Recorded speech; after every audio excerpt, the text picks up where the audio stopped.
Hi. Hi. Hi, folks. Hi, who's that? I can't see. Who's that?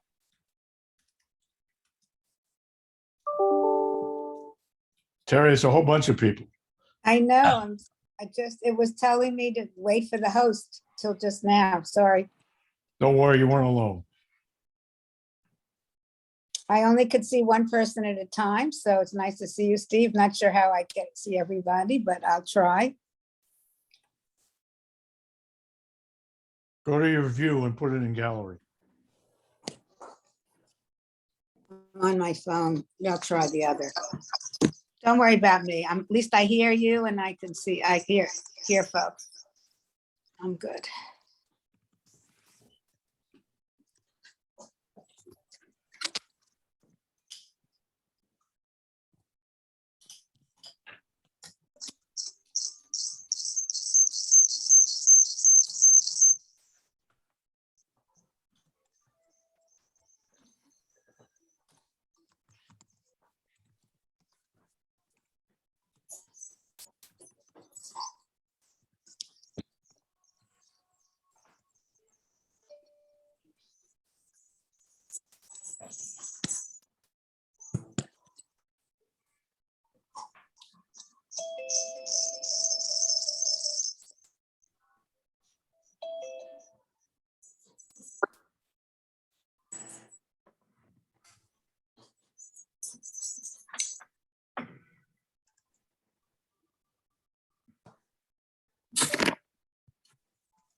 Recording in progress.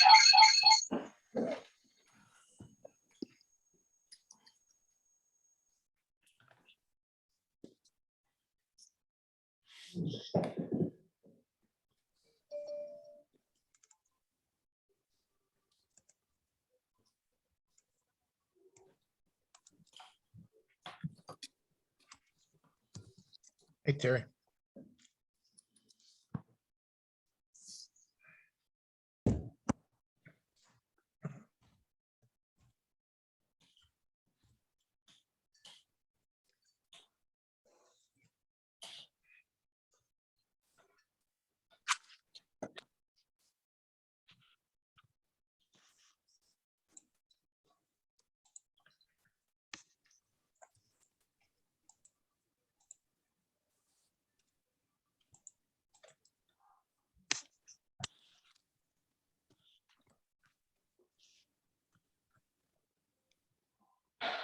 Oh my goodness.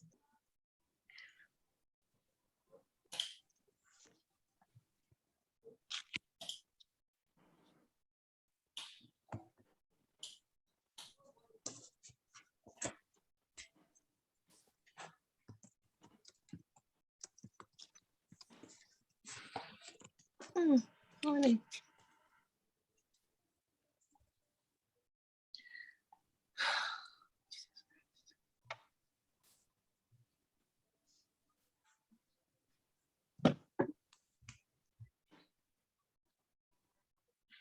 Are we waiting for folks? Just, We're practicing the social work silent moment. Is that it?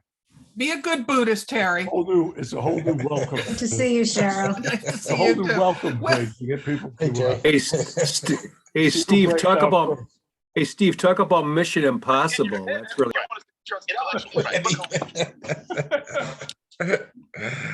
Oh, No, I just sent a message to Deb Adams, who is the chair for another week and a half, and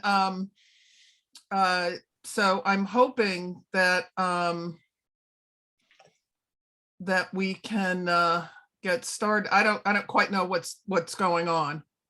Yeah, she's But in here. about 5 minutes, I'll just start ad-libbing a meeting, so.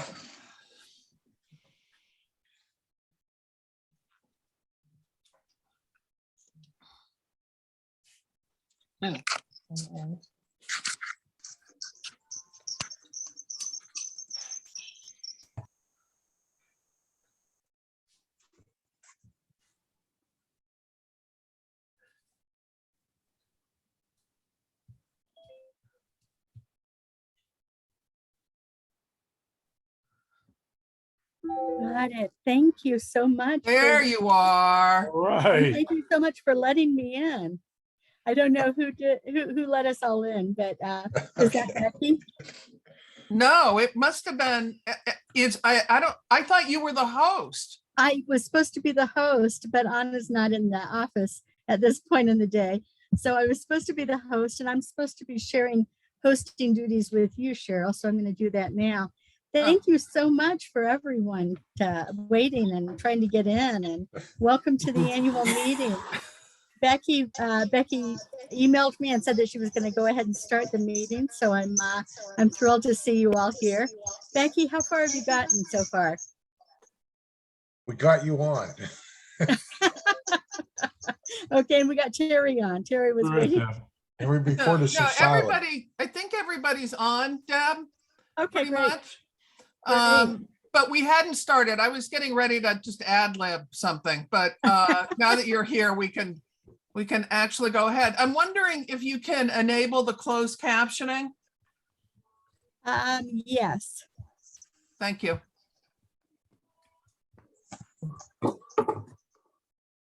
Where is that button?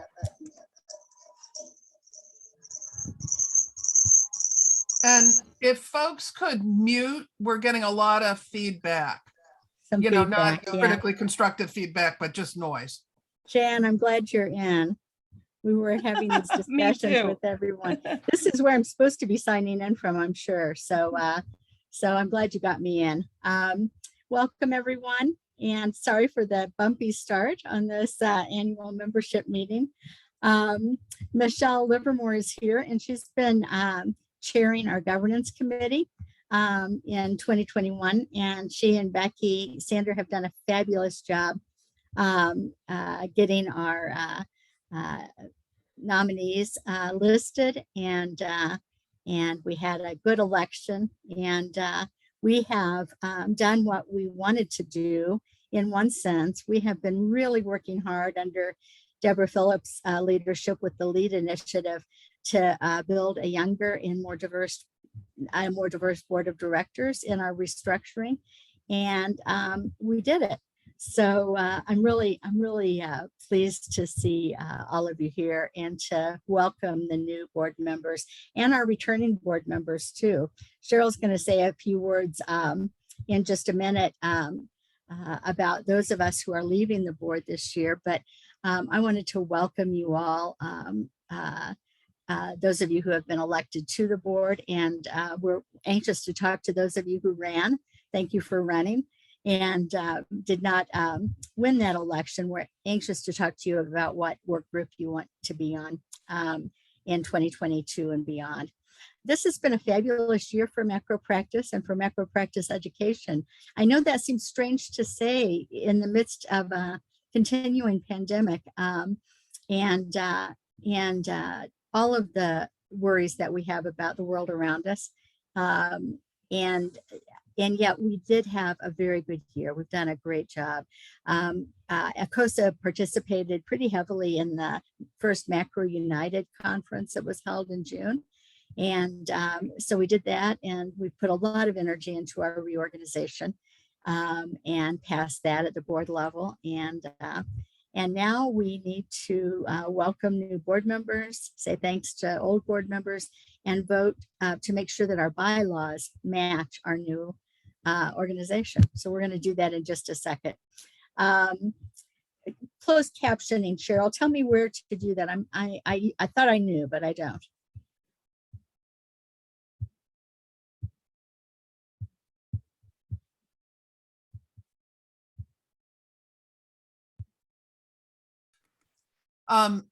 It should be on your, on the menu. Yeah, that's where I usually find it. It's not in the participants list. I'm just not finding what I usually Then I don't see. think either of us are host yet, because if we were, we would be able to do it.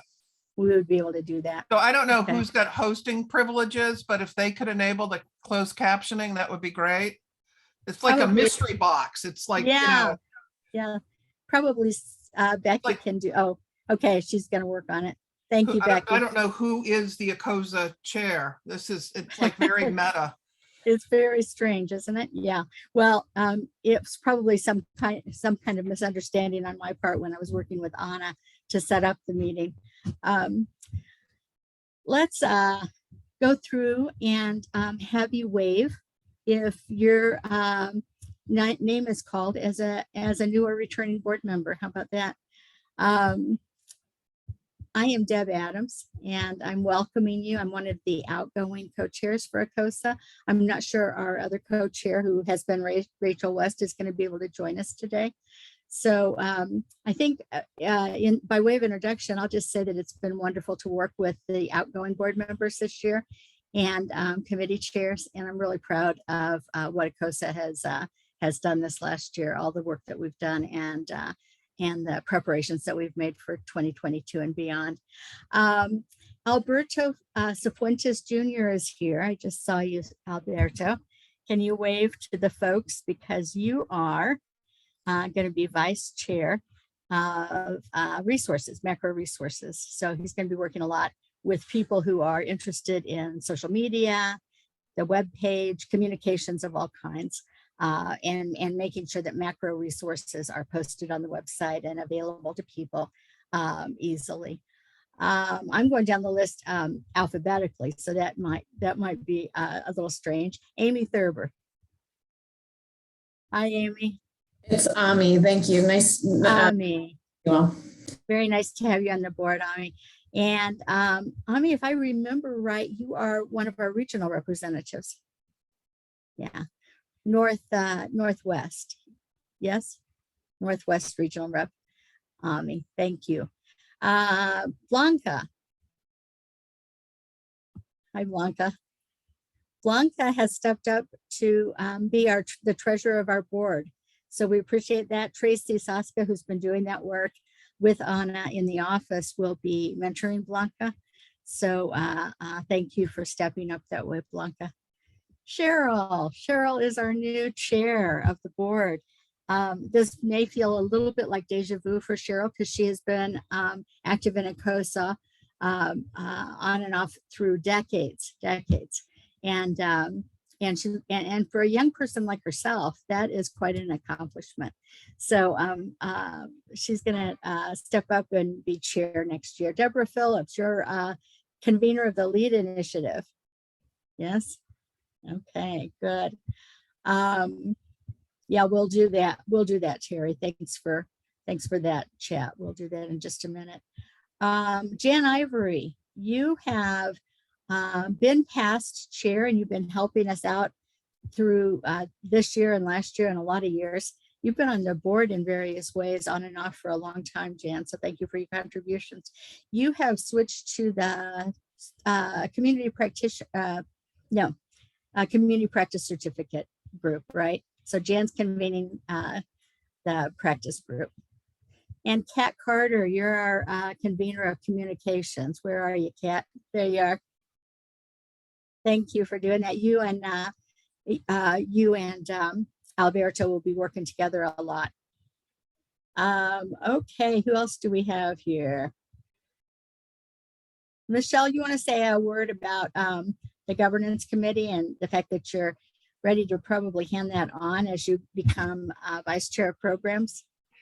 Well, I don't know. It was a lot of fun, right? So yeah, so I've been working with the governance committee, and I'm excited to be vice chair of programs and get to know other folks and other things that are happening at ACOSA. So thank you for taking that role and running for it. And looking forward to that. Monica, you are with us where? There you are. There you are. You want to say hi and tell where you're from? You're joining the board as, remind me, you're convener of? Governance. Governance. Okay, so that was a nice handoff between Michelle and Monica. Monica, where are you right now? I am at Salem State University, just north of Boston. Oh yeah, right. Welcome. Thanks for Thank you. coming into ACOSA in this leadership role. Who else do we have next? Rick Smith is here. Hi, Rick. Shalay Jackson, you're going to be working with the student network, right? And you already are. Yeah. Can you say a word about where you are right now, Shalay? Yes, I am at Florida State University in Tallahassee, Florida. Welcome. Welcome very much. Shalay's been already active with the student network and all the chapters that are popping up, but she's actually our convener for that liaison work between ACOSA Board and the Macro Social Work Student Network. Tracy, you've changed positions. You've been a wonderful interim treasurer for us, stepping up when that was a vacant position. So thank you for all your work last year and all your work to mentor Blanca in the role. But you're changing roles too. You're in Yeah, go to events convener and role. gatherings, right? Gatherings and events, conferences, that kind of thing. So we have a really wonderful board forming for 2022 and beyond. Who did I miss? Who's on the board that I missed? Me, Zach. Oh, Zach. Yeah. Yep. Hi, Zach. Yep. Yeah. So, awards. Zach's going Yes. to convene the awards committee, and we've got Yay. several people who have been active on awards already here. So thank you. Who else did I miss? Tammy Willis. Oh, Timmery, our secretary. Yes, yes. Tammy Willis from Wayne State University in Detroit. And I've been working with Becky and Alberto and Shelley with the MSWN, and happy to be moving into the new role as secretary. So We're happy to have you too. Thanks. Who else is with us from the board? I know some old people, some new people. Okay, I should have had this better organized when I was fumbling around trying to be chair. Yeah, Shannon Dora. That's right. Shenandoah Billy. How do you pronounce your last name?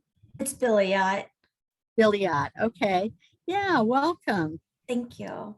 Tell us where you're calling in from. I'm at Arizona State University in Phoenix, Arizona. Okay, great. Thank you so much. Cheryl, you see any other hands from where you're looking? Okay. There's Sandra. Oh, where are you, Sandra? Hi. There you are, your regional rep. Hello.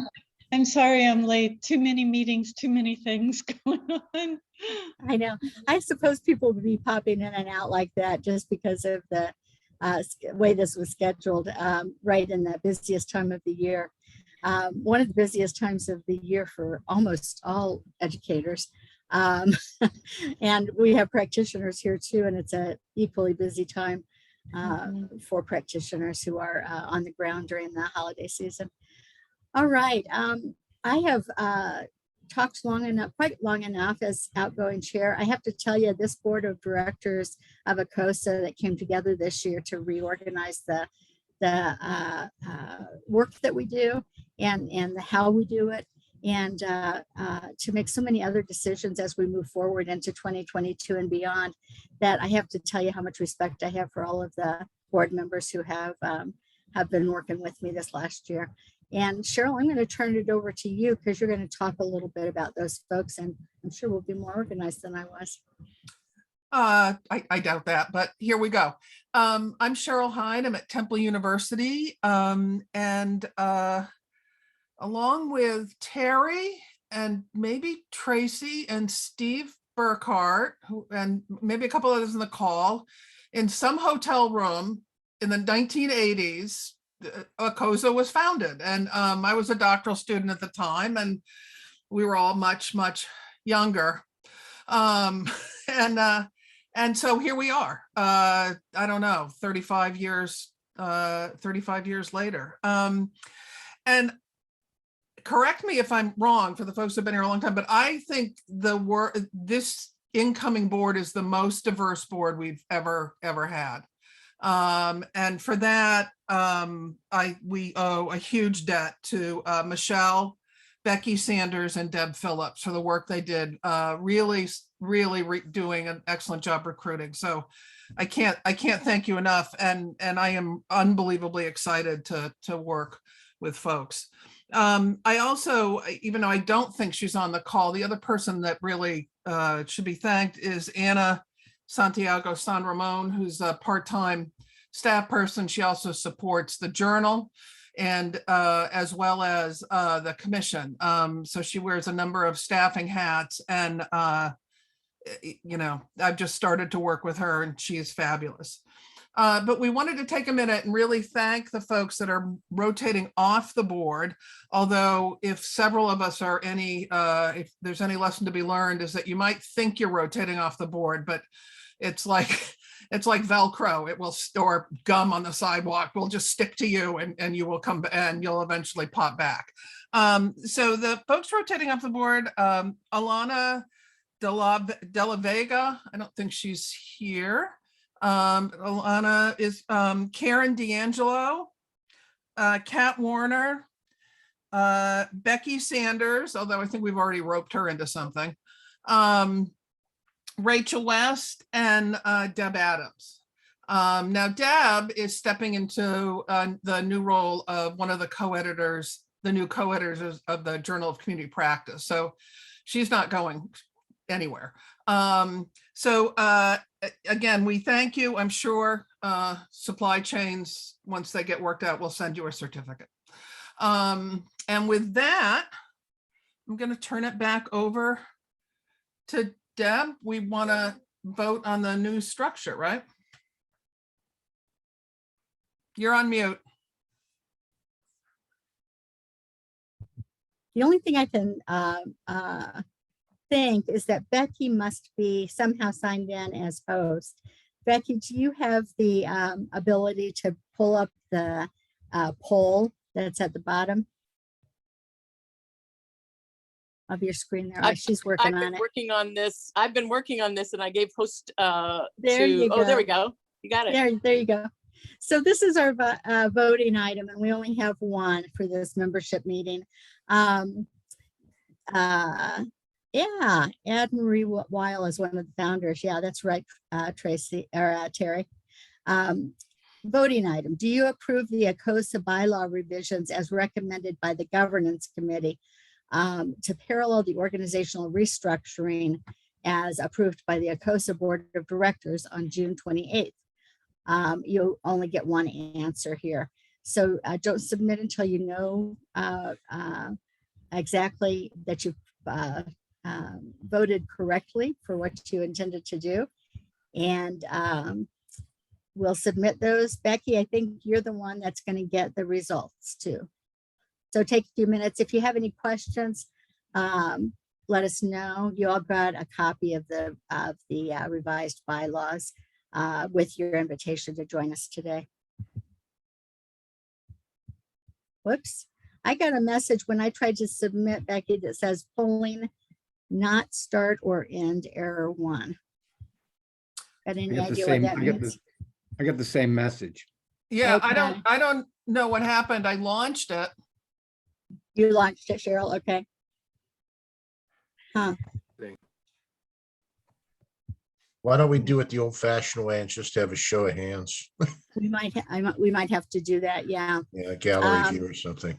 And it might, go into the gallery view for everyone. I still can't see all of you, but if you are voting to approve, we'll try this again. I see the poll. All right, try it now. Okay. I just relaunched it. There It you worked. go. There we go. It worked. Thank you. Thank you. Thank you very much. I think we should have had a rehearsal. Geez, like, we're 2 years into this pandemic and we still don't know our way around Zoom. Yeah. Oh, I panicked a little bit when I heard that Anna wasn't actually going to be able to be available for this meeting because she set it all up for us. So, okay. So who's able to see the poll results? Becky, are you seeing those? Cheryl, you're seeing those? Okay, you should be able to see them since you launched the poll. Yeah. Let's take another couple of minutes if someone's still voting. And then we'll end the poll.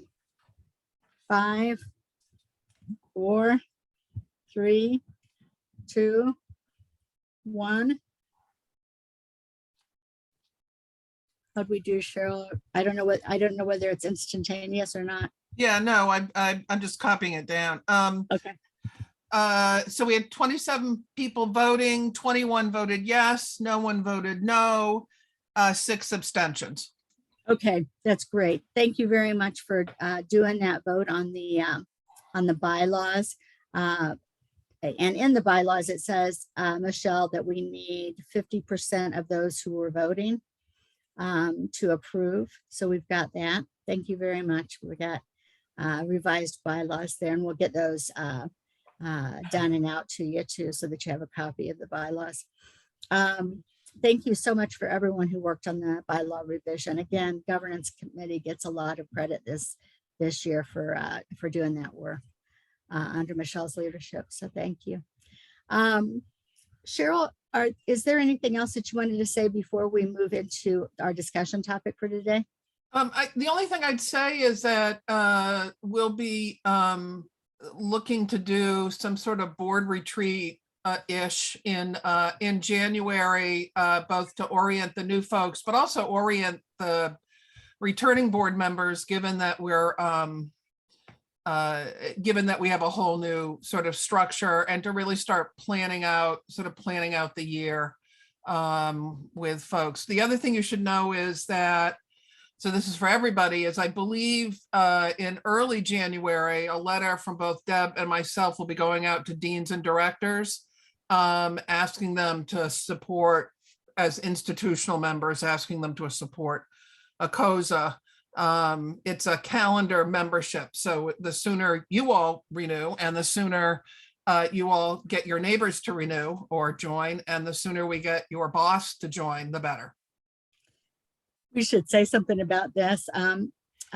Thank you all for being members of ACOSA. We did do a check of people who ran for the board and got elected for board positions. And we found that you are all members in good standing.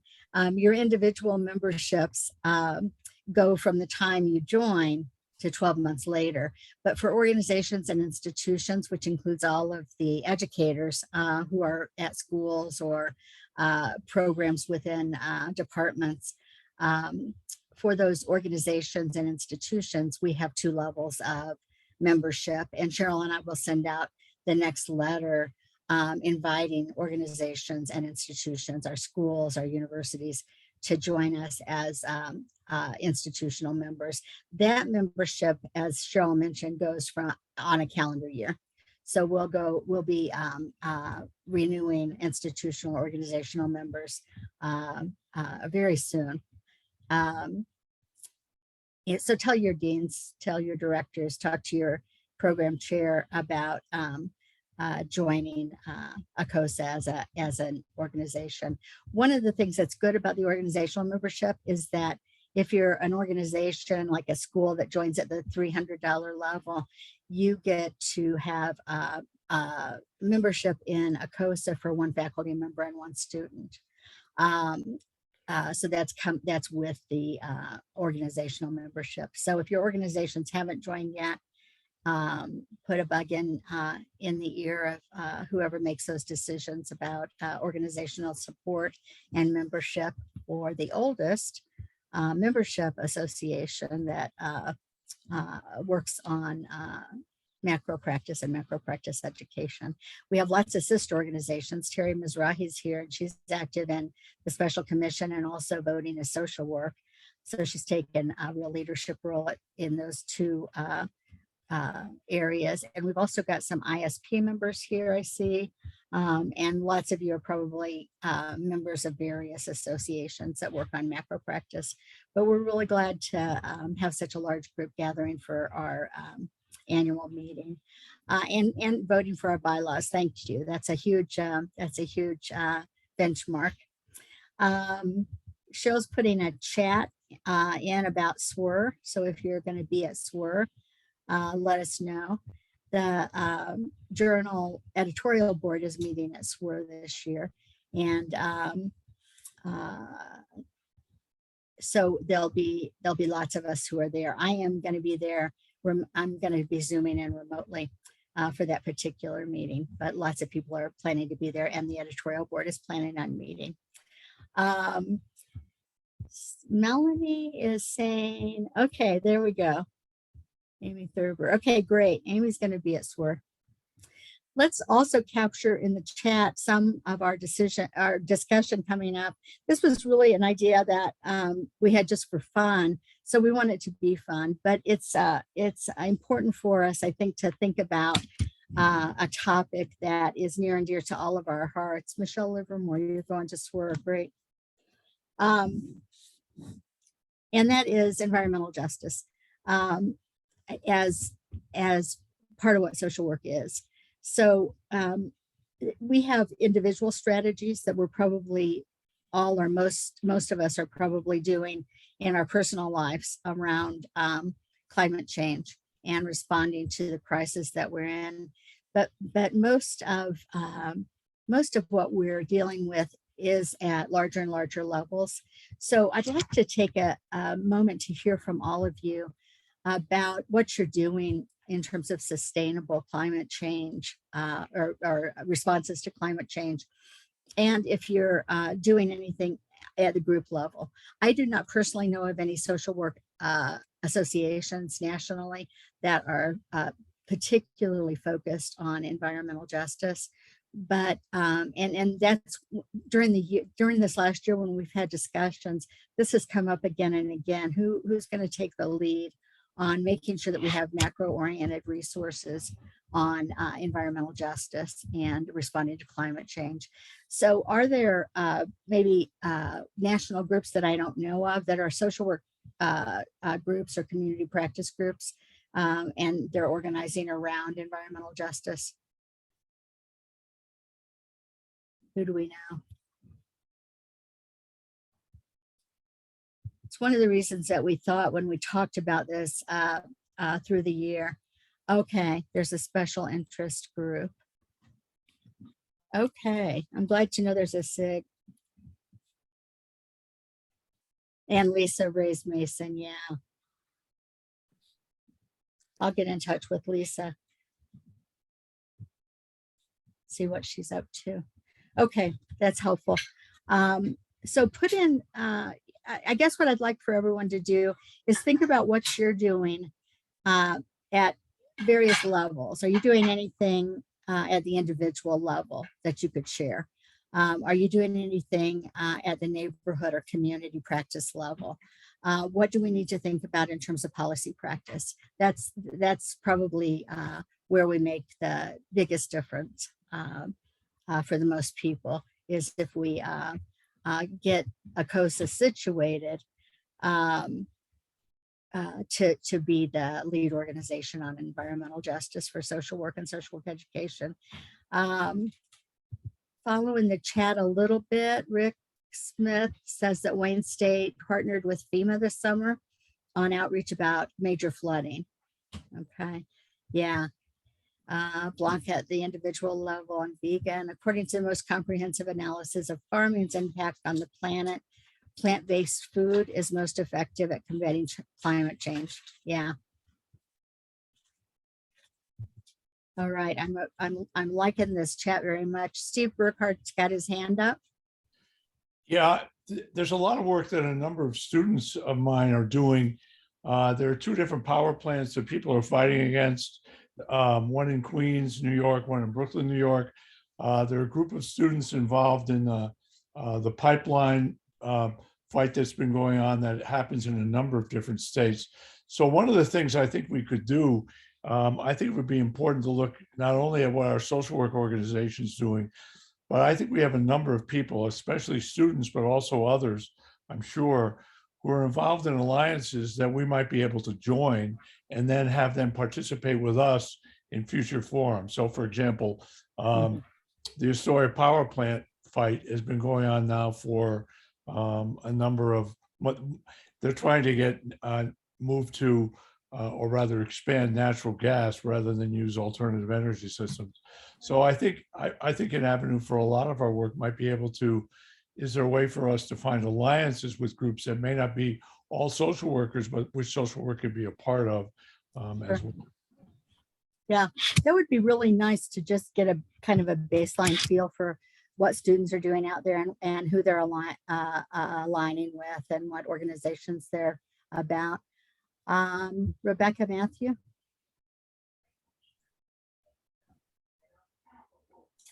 Sorry, it's like, what did Cheryl say? 2 years in, still haven't figured out how to unmute myself before I start talking. I've been working here at UGA the larger university has a certificate in sustainability. And we've been trying to work out the very complicated logistics of creating a path for our social work students to pursue that sustainability certificate. But because of field hours and all of these other challenges, I do wonder if there's an opportunity like ACOSA's certificate in community organizing, if there might be an opportunity for ACOSA to host something around environmental sustainability that people can do outside of the realm of their institutions because of and I'm speaking anecdotally here, but the challenges we've experienced in trying to maneuver that. Yeah. So that's just a kind of a question comment. That I think we really could do that. But I don't want to speak for Michelle, who's becoming vice chair of programs. But it does seem like it does seem like an area where we're needing to teach environmental justice as part of our student competencies now. And we have a lot of students doing this kind of work that we could align with. And I think ACOSA hosting some work in this area and actually maybe developing a program of macro resources for this teaching and the work might be something we could do. And I like that idea of hosting. Does anyone have a lot of practicum students who are working in environmental justice for field purposes? You have field placements in this area? I have some with assignments, but they're not in environmental justice programs. But they have assignments related to it in a number of different ways. We might want to include, if we go this direction in 2022 and beyond, we might want to include some information and find out who's got field placements in sustainable environmental justice and what we can share with other people, because it is hard to find, I think, placements in this area, but there are a lot of social workers who work in this area in the community. They may not always identify as social workers. Tracy? Yeah, a couple things. We've had students do work with organizations that are working on looking at fracking issues in southwestern Pennsylvania, because that's been a big challenge in our environment here, or all the gas and other drilling that's going on in the region here. Replacing the coal mine work that used to be here with fracking work. But the other thing is, a couple of years ago, our university had established a year of, and it was the year of sustainability. And we had a dialogue at the school around the Butland UN decree. Basically, if you read it, I mean, it reads like a social work publication. And, I think it's really important for us to kind of revisit that from time to time. University established a working group that I served on for a number of years, but we find, certificates in sustainability and other things. But the question I always have is, how much are our students plugging in to those kind of cross and interdisciplinary kinds of groups on campus, and how present are our schools of social work on that. I kind of felt like the lonely little onion in the petunia patch, or the lonely little petunia in the onion patch, I don't know, of the engineers and the other folks that were working on sustainability on our campus. But it was a great dialogue to be part of. Mary's Omer is part of that dialogue group now, but they're continuing to have a campus-wide kind of focus on sustainability for our students, significantly undergraduate students more than graduate students, but that's been important to keep that. Where do we lead in our universities in this kind of work? Right. Cheryl, I see your hand, and then Yeah, I'm not seeing more hands. Go ahead, Cheryl. So another way to sort of come at this is not as environmental justice per se, but there's also other movements that then often sort of end up doing various green things. So, you know, I have a student working with some students at in a CDC in North Philly. And one of the things that this group has sort of spinned off is a solar panel installation thing. And they're doing it by training mostly men coming out of prison. So it's a combination of reentry, you know, sort of job skill development.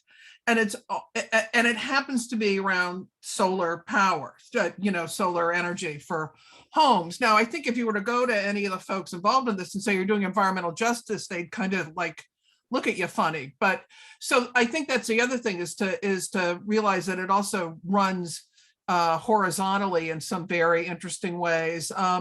There's another group, it's oh God, I can't remember the name of it, but they do trauma-informed community development in Kensington, in the Kensington neighborhood of Philadelphia. And because they claim that because they're doing trauma-informed, that they're, as part of that, it's a different kind of community development that's more environmentally friendly.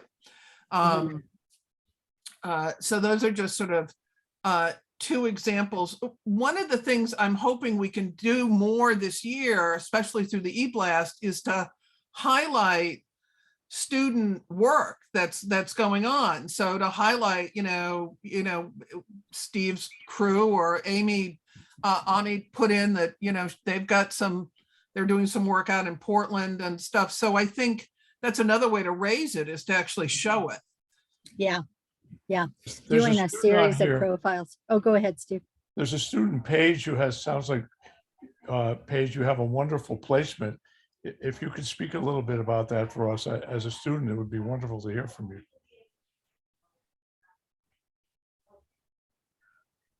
Paige, you there? I am. Can you hear me? Yeah, go ahead. Yeah. Thank you.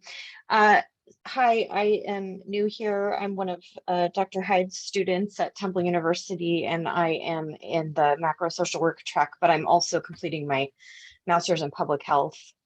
So I bring the interdisciplinary lens to my work, and the macro social work approach to my public health practice. And my field work is combined for both public health and social work. And as I said in the chat, I'm in a tribal epidemiology center, and actually the only one in the nation that's dedicated to the health of urban American Indian and Alaska Native people rather than a regional specific focus. But land theft and ecocide is a critical factor for American Indians and Alaska Natives. And so this environmental justice, I mean, is kind of naturally fits with our work, something that we forefront in what we do, place and the health of the place. So I just can add that retaining all of the work that tribal organizations do is heavily land focused. Thank you for joining us, Terry. I see your message that you have to scoot out, and thank you for being here. Thank you, Paige, for that. That's really an interesting example And that just to be we might want clear, to highlight. just to be clear, even though she's my student, we've never actually met. She's in Seattle. We meet this way. So that is not a Philadelphia project that's happening. And that's happening, yeah. Does anyone have community gardening going on in any kind of large scale in your area? We've got a few social work students who are working with a refugee resettlement and empowerment concern in Kansas City. And they have some students, some of our social work students who are working with them. But I don't know whether other folks have community garden, food security kinds of programs going on. The connection for us is because they're part of that refugee resettlement program that we have had students at for a long time. Anyone else have anything going on in that direction? Rebecca's got her hand up again, or she never lowered it. Who knows? I just It could be. It could be. I was just going to say we've connected a lot of our programming around that is connected to local land trusts. So they're doing some really innovative stuff. They have young urban farmer programs that are training young youth. Another organization that I just recently found out about in a recent Yes magazine was Benevolence Farms in North Carolina. It was started by a social worker, and I use this example just to say I'm really trying to infuse more examples in the classroom that are connected to environmental justice, and this is one. So it was started by a social worker, and it's basically a transitional program for women returning citizens.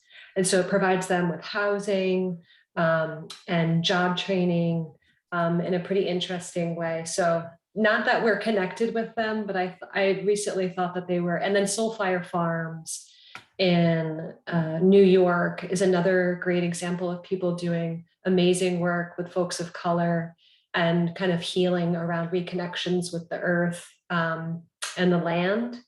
And they have some amazing programs there. So just wanted to do a shout out to those two folks. Yeah.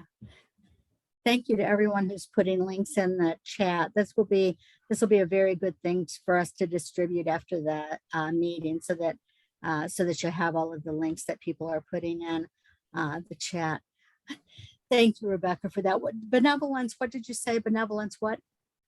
Benevolence Farms. I can put a, yep. Benevolence That would be Farms. great. If you can put that in the chat, that would be great too.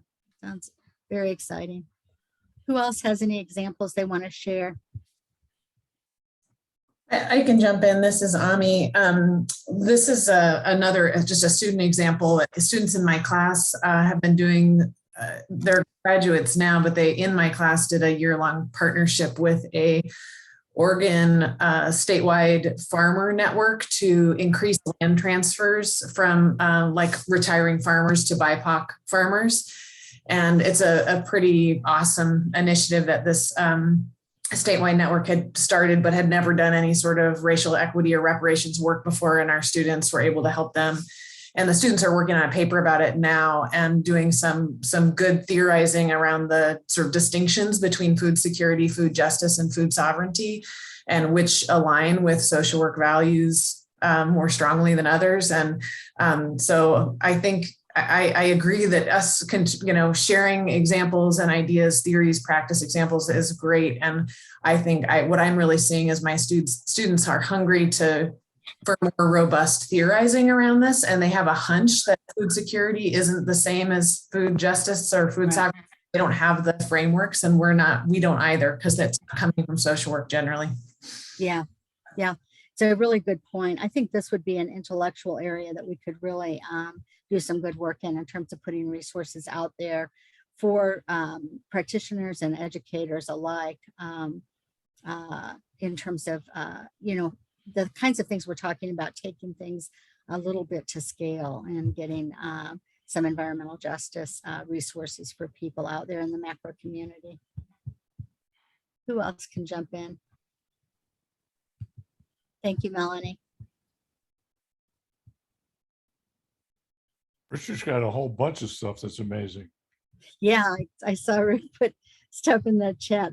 It's really amazing. It seems like more's happening in Detroit than I would think it would be in that size city. But you've got a lot going on. So one thing to think about is I thought CSWE was in Cincinnati next. It's not. It's actually in another Disneyland. It's in Anaheim. Because Steve, hang in there. But it, we used to do pre-conference events, where someone on the ground would sort of, I don't know, take it, in Chicago, it's like visiting Jane Addams and all the Settlement House stuff. We were in Atlanta. I think we went to the King Center and met with community groups. And I'm wondering if the Disneyland social workers might want to, if there's a way in which we can start thinking about this now, so we know what kind of supports and stuff to get into place to make something like this happen. But I can't, I mean, I would imagine that would just be an amazing, that part of California would be an amazing place to do a focus on sort of environmental justice and sustainability and sort of what's going on, out in that part of the world. Yeah. That's a great idea. We used to call this day before the APM, the CSWE conference, Day in the Field.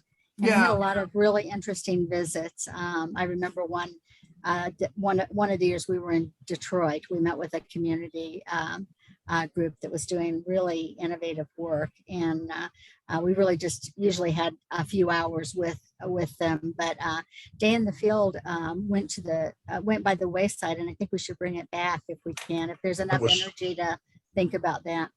It was always a big hit. We did it. We usually packed the bus full. When I'm in Anaheim, or at least last time we had the CSWE there, my side trip was always to Surf City at Huntington Beach and check out the Robert August surf shop and stuff. But they were also the site of the big oil spill this past year. So the community cleanup and the community response to that might be something worth taking a look at. I don't know if any schools of social work were engaged in that or not, but that's probably the closest beach town near Anaheim. Right.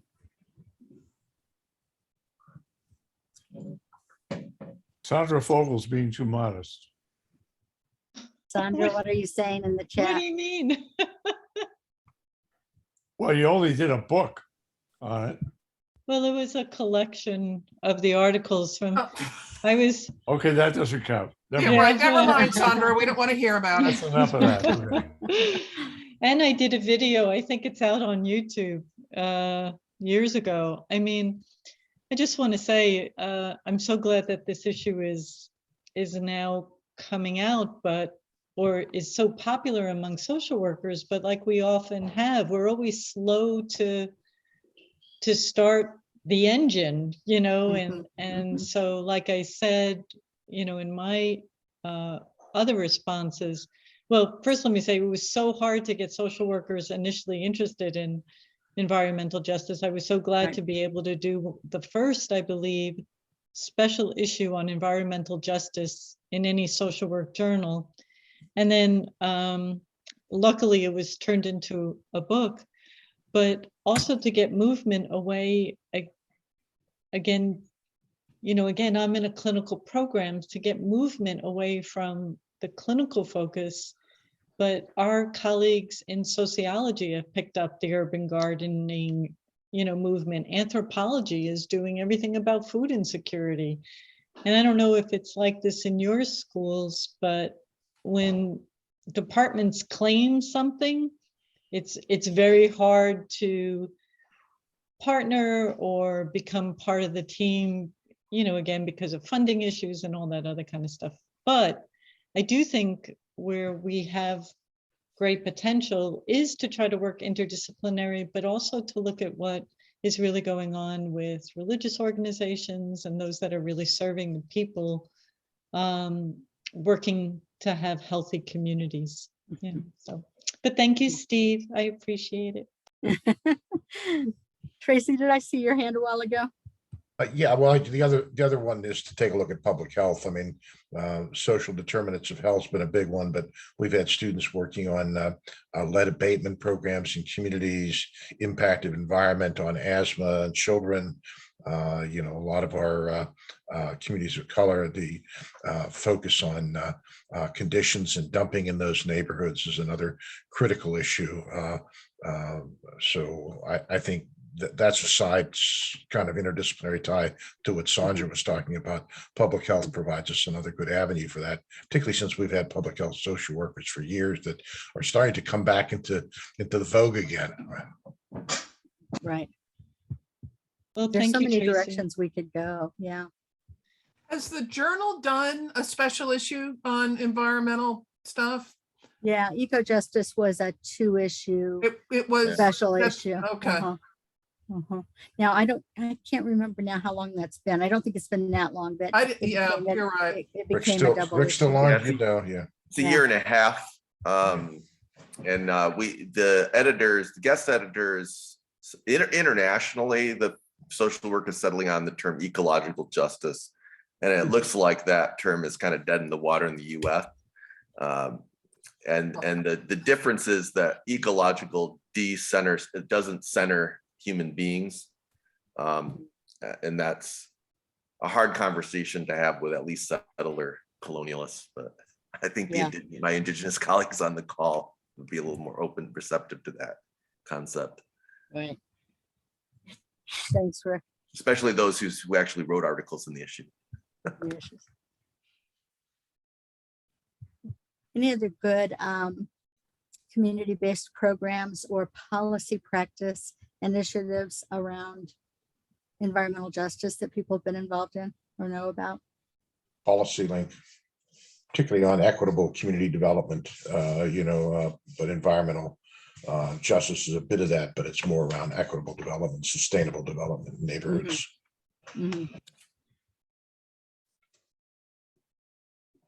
Just to get a sense, I'm looking at a gallery view now so I can see most of you. Are there folks here who have a real passion for this conversation about justice, ecological, environmental, who would want to put some time into it if we developed an initiative? If you're interested in working on this within ACOSA, would you put your names in the chat as being interested so we can get an initial group together and listen to each other? Thank you, Tamara, for being here. Thank you for being our secretary.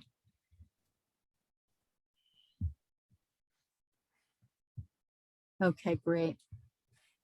That's a good way to start, is to start a little talking circle about these things and then go from there.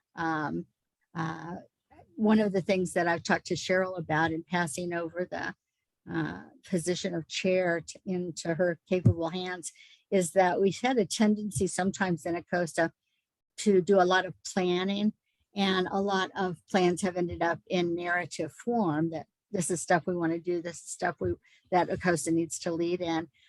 Sometimes we've become so ambitious that we've gotten a long list of projects that we want to lead or put together, and really not enough people to do it. So this last year, we put quite a bit of energy into talking about what we're already doing and how can we leverage what we're already doing through ACOSA to make sure that information is out there, resources are out there for the macro community. So we don't want long list of things that we hope to do. We want through that January meeting and beyond for work groups to identify 1, 2, 3 things that they are going to do or that they're already doing. And how do we leverage that through ACOSA? Do we do a webinar?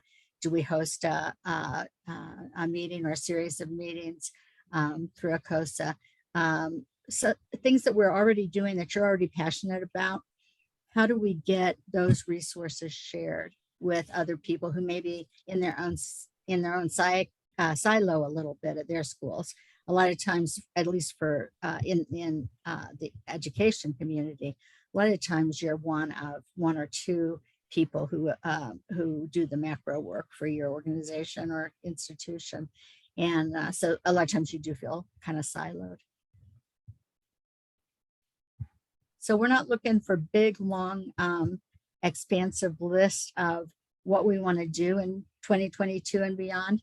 When we meet in January, we're going to look at all of that and probably brainstorm around all of that. But we also need to keep the end goals in mind and not overcommit, right? So we want to use your passions to strengthen ACOSA and to strengthen macro practice. So whatever you're already doing, if you can leverage it through ACOSA, that's what we want to do. So Other ideas? Yeah, go ahead. It's not environmental per se, but it's really about some work that has bubbled up, through ACOSA, and that's the work that a number of folks involved is on the social work equity campaign that really started when Steve did a webinar that crashed the system because we had so many people sign up for it on his book. And now has really spun. So I did want to give Steve, and I think there are a couple other co-conveners on the call still, a chance to also talk about that, because that really ties with ACOSA, and it's also, going across a lot of boundaries right now. That's really nice of you, Cheryl. One of the things is I was thinking about the environmental work. There's a continuum. In this campaign, we've had a number of people begin to talk about degraded working conditions that social workers are working under, that there's environmental threats in many of the places they work. Now, please don't hear me suggesting that should replace any of the kind of land issues like Richard, what you were mentioning, and that page that you were speaking to, because I'm not. What I'm saying is, though, that we can find areas of self-interest related to social worker equity that connect to many of these other issues. I think one of the things we struggle with in ACOSA and in macro is how do we get beyond ourselves to a larger audience? And the thing that's been quite interesting about a social worker equity campaign that's evolved is that most of the people who've gotten involved are clinical, not macro. And the reason they are is people have suddenly realized, wait a second, poverty is not just, there's the issue of working for, the fight that poor, marginalized, and oppressed people need. But wait a second, if I'm in New Mexico, get this, folks, maybe somebody here is from New Mexico and can speak to this. I learned last week that MSWs are graduating to jobs being offered with their MSW at $18,000 a year. Now, in New York City, where the standard of living is double that of New Mexico in terms of cost of living, the Department of Aging within the city is now offering jobs at $35,000 a year with MSWs. This is unconscionable. And so the issues at play here that are macro, that are ACOSA based about social worker equity, that tie into environmental, are tied to workplace degradation, and degradation in poor communities are not separate issues. We need to support both. The impoverishment that goes on under neoliberalism that's affected poor people is a degrading of the working conditions and salaries of social workers themselves. Social work itself has failed in the last 30 years to really address, it espouses social justice, but doesn't include the equity that you need for ourselves to make the fight for social justice possible. So I would like to argue that part of what ACOSA can do in terms of the equity campaign is to make the connection back to the working conditions, the salary, the struggle, the burnout that people are confronting, the student debt that people are confronting as students, that these are not separate issues that are about other people. They're about our people as well, that we build the bridges that are obvious, that we ourselves in ACOSA, because of the wonderful history of what we've done, has an opportunity here, I would argue, to lead away on this. I think ACOSA needs to grow. And the way in which it could grow is to find self-interest, not as selfishness, but as macro, as collective self-interest. Collective self-interest is not selfishness. And we as ACOSA need to make that as part of our argument going forward as to why people need to be in ACOSA, joined to campaigns around social worker equity and one like environmental justice, where lo and behold, these all connect. And something that you mentioned, Steve, reminded me that another topic that has come up in ACOSA meetings this last year has touched on student debt. And student debt for social workers is something that both Cheryl and I are really interested in, and many of you maybe too. But we're seeing such student debt from students in our program who are struggling, and they're not going to be starting out at salaries where paying down that student debt is very realistic in any fast way. So I think there might be some work to do around that issue too. Again, it would be connecting with other organizations and being allies with other organizations that are working on reducing student debt in various ways. Emily?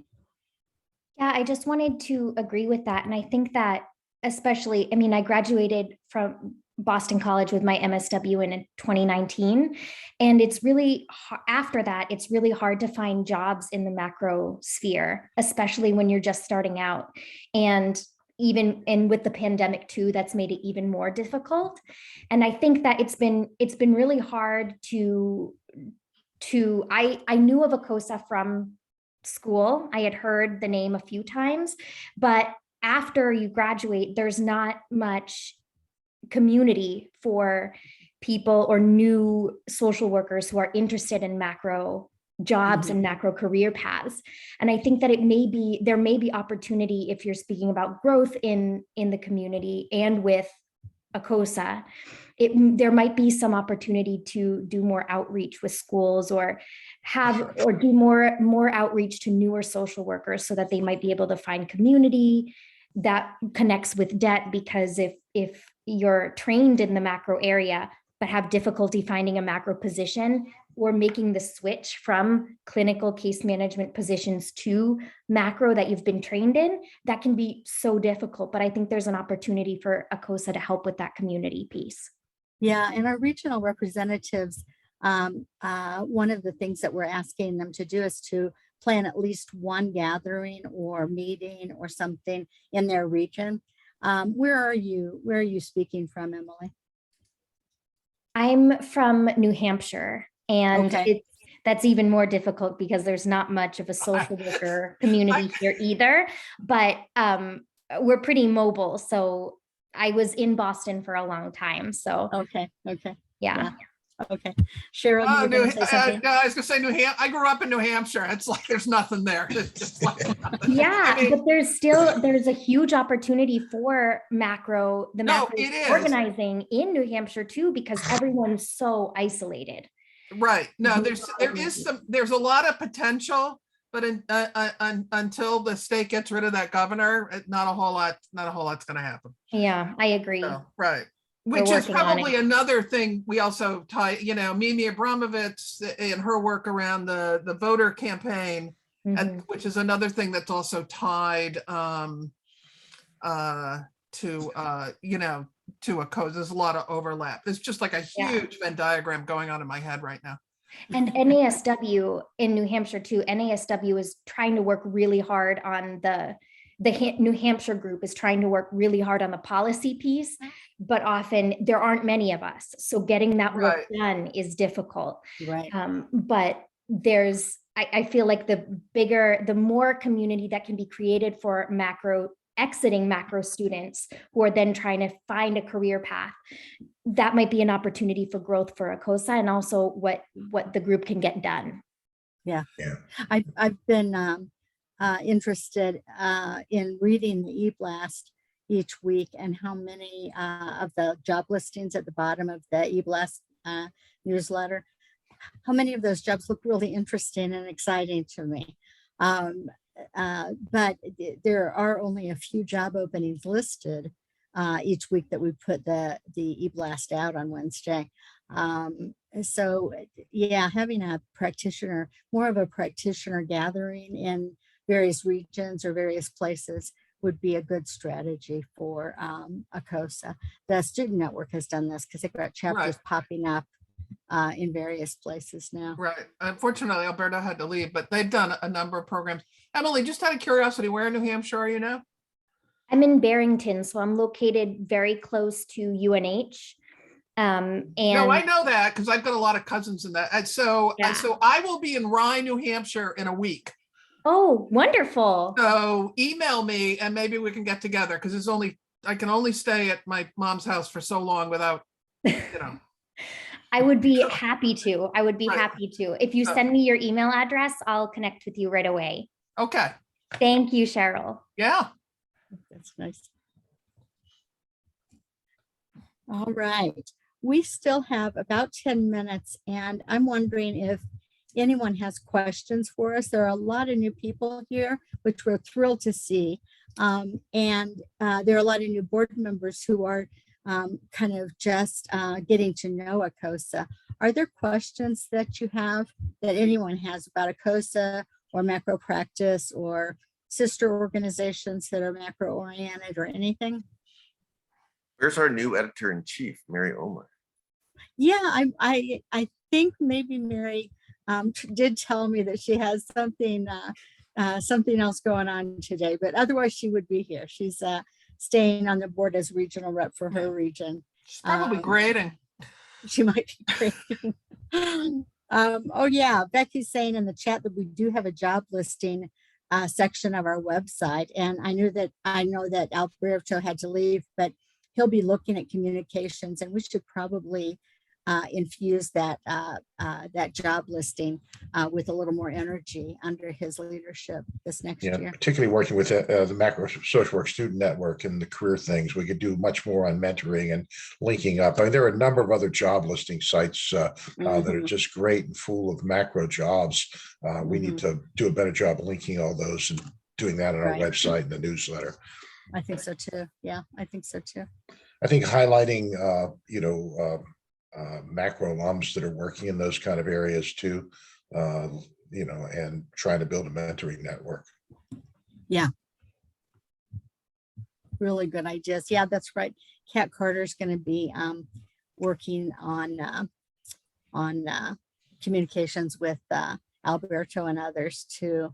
And Kat, while you're still on the meeting, we should set up a training session for you to run through how to post things to the website, to the ACOSA website. And we had a brief meeting the other day that Cheryl and I attended with Anna and Alberto and Diane Bessel from the special commission. But we need to schedule another one after the first of the year so that we can get you situated. Because I didn't understand any of it. I studied about 5 of those meetings before. We work with just for Kat's information and maybe the others too. We work through a firm for our web-based resources. It's called Club Express. It's a membership association platform, and so Club Express is where we end up needing training to figure out how to post to the website successfully. So. Thank you. Yeah, I will definitely be available for training, and I'm looking forward to it. Good. Thanks. Thanks. We've got a few minutes left. I really appreciate everyone coming to this annual meeting. I'm really sorry for the rocky start. Thought we had a better system in place here, but it's so good to see everyone and so good to have so many new members joining us for this meeting. I hope you all are beginning to enjoy the winter holiday season and come back after the first of the year to your communities and your jobs well refreshed and rested if possible. Steve, did you have something? Or you just, I thought it was a good meeting, and what I saw from the chat where there were so many different ideas from so many people that we didn't really get to hear from, that it might be great at our next meeting if we have breakout groups around a topic where we get to hear the voices in the room. Yeah, and because can go a little, it's a can go a little little deeper. disproportionately Yeah. us older folks who've been Mhm. around for too long. Well, I don't feel too long, but I feel like it would be nice to hear from a lot of other people. Right. And the breakout groups would really allow that to Yeah. happen, where we learn from each other in a different way. Right. And can ask questions so that we can go a little deeper. Yeah. Tracy? I just wanted to, before we get off, to just ask folks to give a round of applause or whatever for Deborah and her leadership over the past year. It's not easy. You've done under a lot of difficult circumstances too. And, you know, Thank you, look Tracy. forward to your That's stepping really nice. away and enjoying your editorship. Yeah. Well, thank you very much for that. I have to say everything that we've done in ACOSA this last year has really been a team effort. And I've called on other people in general membership and on the board to help me out with things this last year. And I was overwhelmed with the help and support. So thank you very much. And I've enjoyed the year as co-chair, and I know leaving the organization in very good hands. So thank you.